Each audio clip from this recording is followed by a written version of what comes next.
Ya Muhammad, angkat kepalamu. Tidak lagi ada yang ibadah di padang mahsyar ini. Mengangkat kepala, lalu sujud lagi Allah di hadapan Allah. Nabi Muhammad SAW diangkat lagi. Wahai kekasihku, angkat kepalamu. Sudah tidak ada lagi yang ibadah dia di padang mahsyar ini. Tetap Nabi mengangkat kepala lalu sujud lagi kepada Allah. Sampai terakhir, apa yang kau inginkan wahai kekasihku? Ya Allah, selesaikan siksaan padang mahsyar.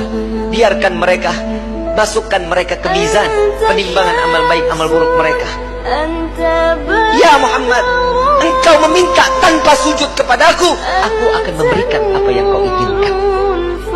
Nabi Muhammad SAW tanpa sujud, jika dia meminta kepada Allah, pasti akan dikabulkan. Dengan akhlak baginda Rasul SAW, beliau sujud, tahu beliau adalah seorang hamba yang pantasnya untuk sujud kepada Allah.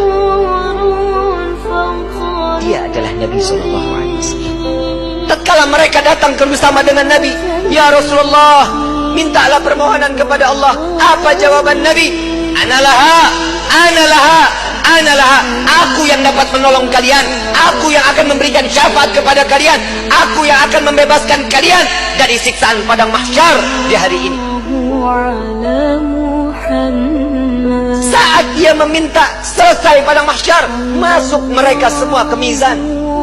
Sampai di mizan, Nabi berdiri di depan mizan, melihat rombongan daripada umatnya.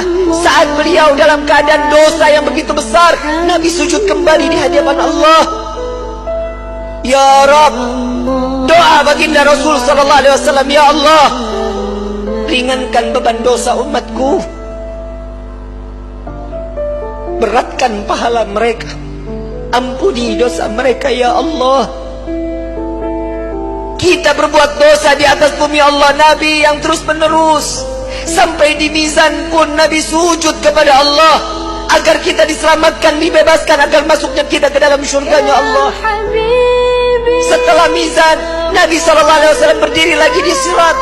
Saat dimana jembatan tersebut, satu helai rambut dibelah menjadi 7, tajamnya luar biasa. Di bawahnya neraka jahanam.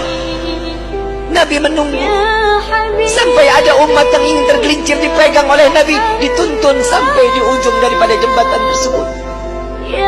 Nabi menjaga umat sampai saat di dalam surga kelak, Nabi berdiri di depan pintu surga, tidak masuk ke dalam pintu surga, menunggu satu persatu agar masuk, mereka dimasuk ke dalam surga. Sampai di dalam riwayat Siti Fatimah bertanya, ya Rasulullah, untuk apa kau berdiri di depan pintu surga? Aku menunggu umatku. Jika satu yang tertinggal belum masuk ke dalam surga, maka aku tidak akan pernah masuk ke dalam surganya Allah.